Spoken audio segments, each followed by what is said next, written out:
Tudo começou em um lugar que poucos saberiam apontar no mapa. Concórdia, Missouri, ano de 1907. Nascia Catherine Joanna Kuhlman. Nenhum anjo apareceu. Nenhuma estrela brilhou mais forte. Nenhuma profecia foi feita sobre aquela menina que acabava de nascer. Filha de um pai rígido e de uma mãe temente a Deus, Catherine cresceu no anonimato, sem títulos, sem promessas, sem nada que indicasse o que estava por vir. Mas havia algo diferente nela. Uma fome, uma inquietação, algo que ninguém via, mas que queimava por dentro. Era só o começo. O mundo ainda não sabia, mas o céu já tinha marcado o nome dela.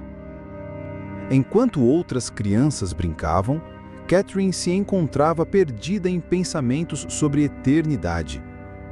Era como se sua alma já estivesse buscando o que ainda não conhecia. Ela mesma confessaria mais tarde. Desde pequena, havia algo dentro de mim que dizia: você nasceu para algo mais.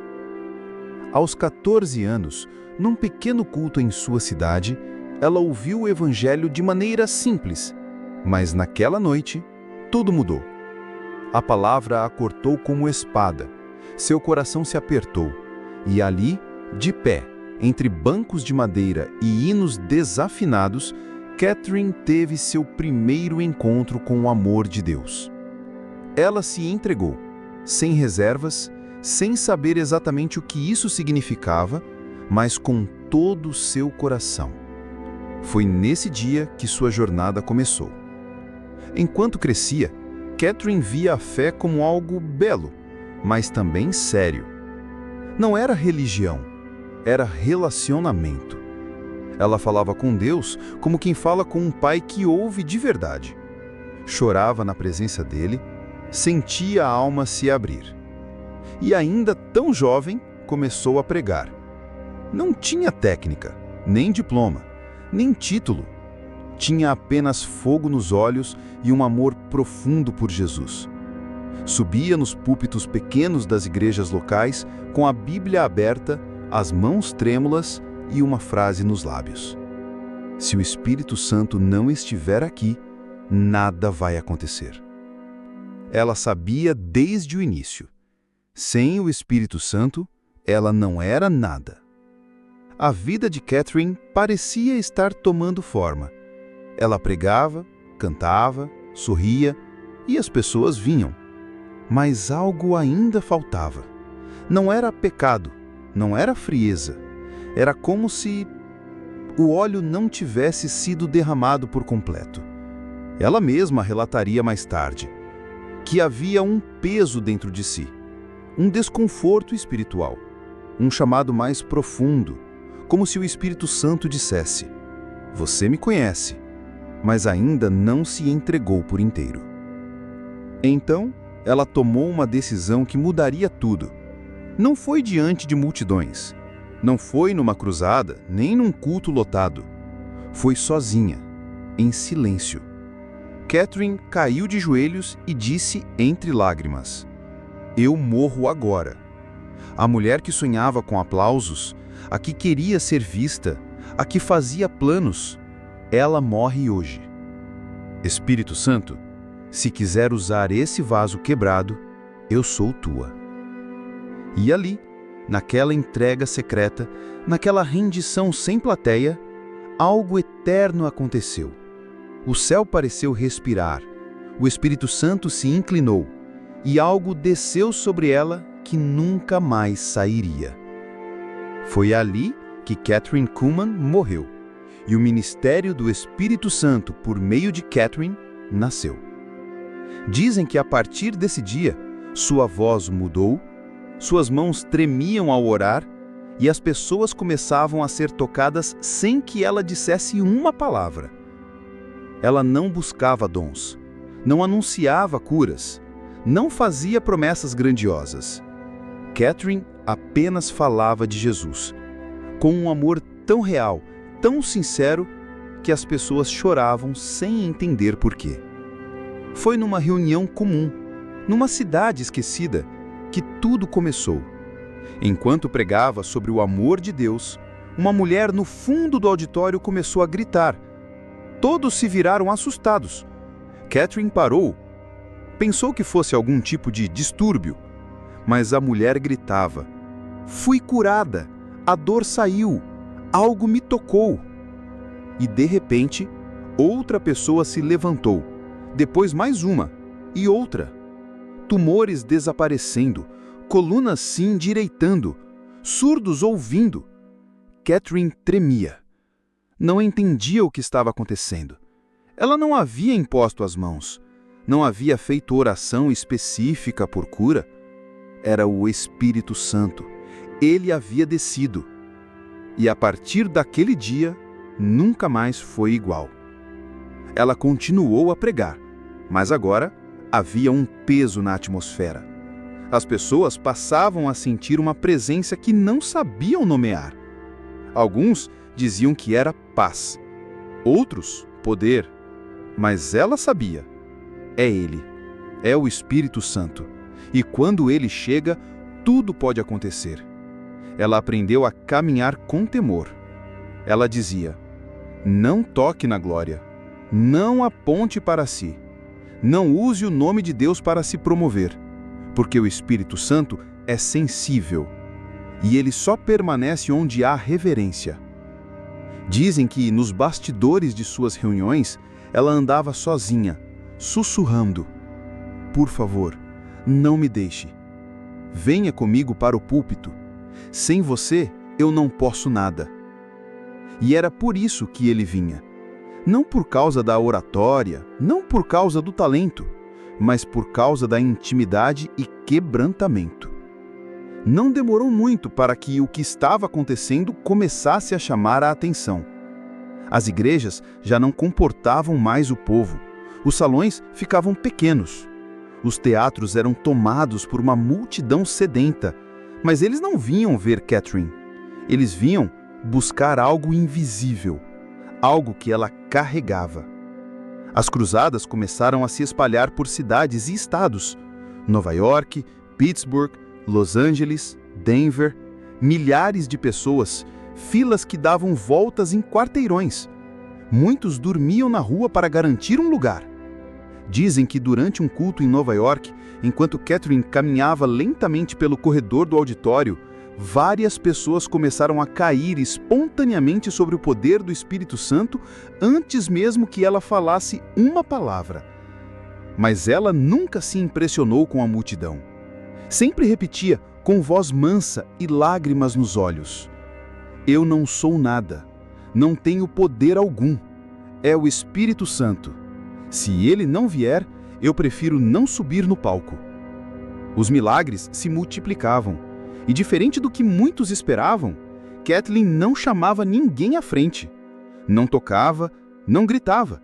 Apenas dizia com doçura: "O Espírito Santo está aqui, e ele já está operando."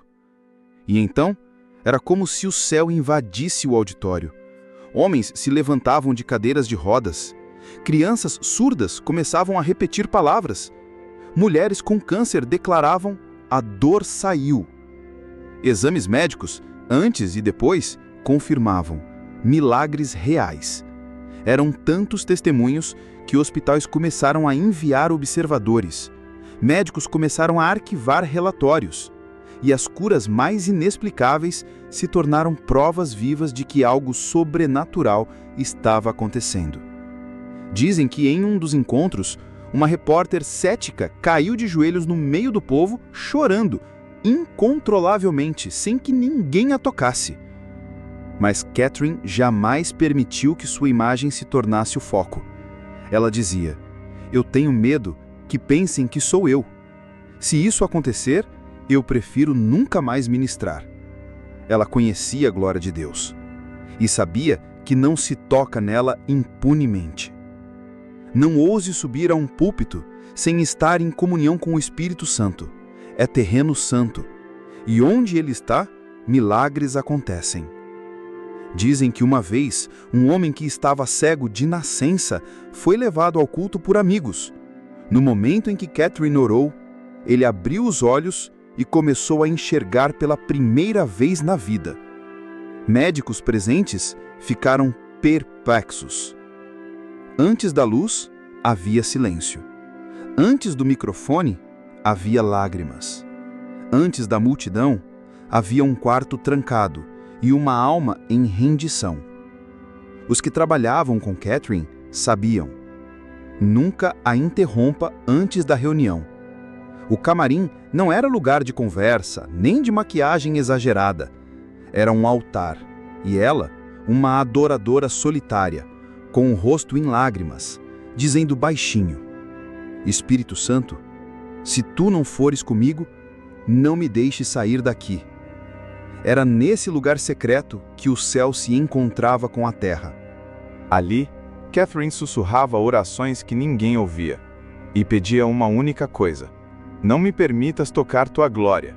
Não deixes que meu nome seja exaltado. Eu só quero que o Senhor seja visto.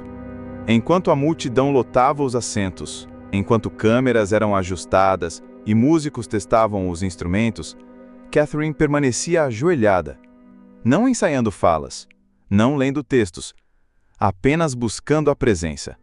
Dizem que em algumas reuniões ela demorava a sair porque sentia que o Espírito Santo ainda não havia chegado, e ela preferia esperar do que subir sem ele. Por isso, ela costumava orar longas horas sozinha, e seus colaboradores a ouviam clamando e sorrindo, porque a presença do Espírito Santo era mais real que tudo naquele quarto. Ela sabia que um ministério pode ser bonito aos olhos dos homens, mas se não tiver a unção, é só performance. Por isso, ela cuidava do seu interior mais do que da sua imagem. Você pode impressionar com carisma, mas só transforma com presença. Quando finalmente saía do camarim, ela caminhava lentamente até o palco, com os olhos marejados, as mãos trêmulas e o coração em reverência. E quando pegava o microfone, ela não dizia boa noite. Ela dizia: bem-vindo, Espírito Santo. Você é a única estrela neste lugar. Seria fácil olhar para Catherine e pensar que seu ministério era sobre curas, tumores desaparecendo, pessoas se levantando de cadeiras de rodas, reportagens, registros médicos, auditórios lotados. Mas Catherine sempre deixava claro: milagres são apenas o começo. O maior milagre é o novo nascimento. Ela sabia que não adiantava um corpo sarado com uma alma perdida. Por isso, mesmo em meio a tantos sinais, sua mensagem era simples, direta e carregada de urgência. Você já nasceu de novo? Ela pregava a cruz, não como um símbolo, mas como uma chave para a eternidade. Catherine chorava ao falar de Jesus. Ela não conseguia descrever o Calvário sem se emocionar. Sua voz embargava, as mãos tremiam, e ela dizia: Ele morreu por você. Você vive como se isso fosse verdade? As pessoas iam aos seus cultos buscando cura, mas saíam com os corações quebrantados, muitas vezes mais pelos pecados do que pelas enfermidades. Dizem que em alguns encontros, antes dos milagres começarem, havia gemidos no meio da multidão. Gente se arrependendo, homens caindo de joelhos, mulheres rasgando seus corações diante de Deus. Isso era avivamento verdadeiro, quando a presença de Deus não apenas toca, mas transforma. Catherine sabia que não era popular pregar sobre pecado, mas ela não estava ali para agradar. Ela estava ali para obedecer. E por isso, com voz mansa, ela perguntava: se você morresse hoje, para onde iria a sua alma? Ela dizia que curas são presentes passageiros, mas o céu é eterno. O Espírito Santo não veio apenas para curar seu corpo. Ele veio para preparar sua alma para o céu. Uma vida rendida nas mãos de Deus pode tocar multidões, mas uma vida possuída pelo Espírito Santo, essa pode marcar gerações. Catherine nunca procurou influência. Não fazia conferências para líderes, não treinava discípulos, mas onde ela passava, alguém era transformado. Um dos frutos mais conhecidos do seu ministério é Benny Hinn. Ele ainda era um adolescente quando assistiu a uma de suas cruzadas. E ali, em meio àquela atmosfera carregada da presença, algo mudou para sempre. Anos depois, ele diria com lágrimas: "Eu não sei explicar o que era. Eu só sabia que Deus estava ali e que eu queria conhecê-lo como ela o conhecia." Benny Hinn passou a buscar o Espírito Santo como Catherine buscava, e com o tempo se tornaria um dos maiores evangelistas de cura do mundo. Mas ele sempre fez questão de dizer: "A unção que carrego hoje é fruto da fome que ela gerou em mim." Mas Catherine influenciou muitos outros. David Wilkerson, homem de oração e fogo, confessou que aprendeu a reverenciar a presença assistindo aos cultos dela. T.L. Osborne, missionário e evangelista, disse que sentiu um tipo de glória que nunca havia experimentado. Líderes pentecostais da Coreia do Sul, da África e da América Latina buscaram encontros com ela não para receber técnica, mas para ver com os seus próprios olhos o que a glória de Deus podia fazer através de alguém quebrantado. Dizem que artistas de Hollywood, intelectuais e até políticos entravam escondidos nos auditórios de Catherine e saíam em silêncio, com os olhos marejados, incapazes de explicar o que haviam sentido. Não era carisma, não era fama, era a testemunha invisível do Espírito Santo agindo em todos os cantos da sala. Catherine não se preocupava com sua imagem pública. Ela se preocupava com uma única coisa: que o Espírito Santo se agrade de mim.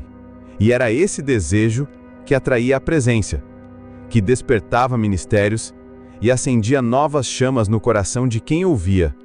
Kathryn Kuhlman não foi uma mulher perfeita. Ela não viveu sem falhas, sem dores, sem momentos de luta. A caminhada com Deus não a poupou de provações profundas. Teve um casamento difícil, que terminou em divórcio. Um tema delicado que não era falado abertamente na época. Ela sofreu por isso. Carregou culpas, dúvidas e o peso do julgamento da igreja e da sociedade. Mas nunca escondeu suas fraquezas. Sempre foi transparente sobre sua dependência total do Espírito Santo. Se Deus procurasse vasos perfeitos, eu não estaria aqui. Ele escolhe os rendidos, os quebrantados, aqueles que não têm outra saída a não ser depender dele. Por muitas vezes, Catherine sentiu-se sozinha no ministério. Sentia o peso da fama, da expectativa e das críticas. Dizia que era um fogo que consumia, mas que ao mesmo tempo dava vida. Dizem que em noites de profunda oração, ela chorava lágrimas de angústia, pedindo forças para continuar. Que confessava suas falhas em silêncio, pedindo perdão em renovação. Sua fragilidade não a tornou menor, mas sim um exemplo vivo da graça divina. Catherine também enfrentou acusações e mal-entendidos. Houve quem questionasse a autenticidade dos milagres, quem duvidasse da unção, mas ela respondia sempre com humildade e firmeza. Não sou eu, é o Espírito Santo. Se duvidam de mim, duvidem dele. Ele é maior que qualquer palavra minha. Sua vida foi marcada por altos e baixos, mas a chama da presença de Deus nunca se apagou. Ela nos lembra que não precisamos ser perfeitos para sermos usados. Precisamos estar rendidos. Os últimos anos de Catherine foram marcados por uma saúde delicada, mas sua fé nunca fraquejou. Mesmo debilitada, ela continuava a orar, a buscar a presença do Espírito Santo e a inspirar aqueles que a cercavam. Até seus últimos dias dizia: "Enquanto eu tiver fôlego, quero que o Espírito Santo seja glorificado." Sua ministração oficial encerrou-se na década de 1970, mas o que ela plantou continuou a crescer como um fogo vivo. Seus cultos foram gravados em vídeo e exibidos em várias partes do mundo, alcançando gerações que jamais a conheceram pessoalmente. Centenas de líderes e evangelistas acreditam a sua própria unção, a inspiração que receberam ao assistir Catherine ministrar. Mesmo após sua morte, em 1976, dizem que a glória que pairava sobre ela permaneceu visível para muitos que a conheceram. Dizem que em seu funeral, uma atmosfera indescritível de paz e poder encheu o local. tocando até os mais céticos. O legado de Kathryn Kuhlman não está apenas nos milagres visíveis, mas na chamada à intimidade com o Espírito Santo, na urgência em buscar mais do céu, na coragem de ser vulnerável diante de Deus. Ela mostrou ao mundo que, mesmo fraca e humana, uma vida totalmente entregue ao Espírito Santo pode mudar o curso da história. Você pode morrer para si mesmo, para que Ele viva em você. E esse é o convite que permanece aberto hoje. Kathryn Kuhlman nos deixou muito mais do que relatos de milagres. Nos deixou um convite, um chamado para todos que desejam viver uma vida que realmente vale a pena. Ela nos ensinou que o maior milagre não é a cura do corpo, mas a transformação da alma. Que não basta ter dons, é preciso ter intimidade. Você está disposto a morrer para si mesmo, para que o Espírito Santo viva em você? A vida de Kathryn nos desafia a abandonar a superficialidade, a buscar ardentemente a presença de Deus, mesmo quando não é fácil, a sermos vasos quebrantados, dispostos a ser usados por Ele. O Espírito Santo não vem para fazer show, mas para transformar vidas. Hoje, o Espírito Santo ainda está disponível. Ainda quer descer em nossas reuniões, nossos lares, nossos corações, mas Ele procura algo: rendição verdadeira, fome insaciável, humildade profunda. O legado de Kathryn Kuhlman é um lembrete vivo de que avivamento começa dentro de nós. E que um coração rendido pode ser o ponto de partida para um mover poderoso de Deus. Então a pergunta final que fica é para você e para mim: você está disposto a buscar mais do Espírito Santo? Está pronto para abrir mão de tudo e deixar que Ele viva em você? Que a vida de Kathryn Kuhlman nos inspire a ser mais do que espectadores, que sejamos participantes da glória de Deus em nossos dias.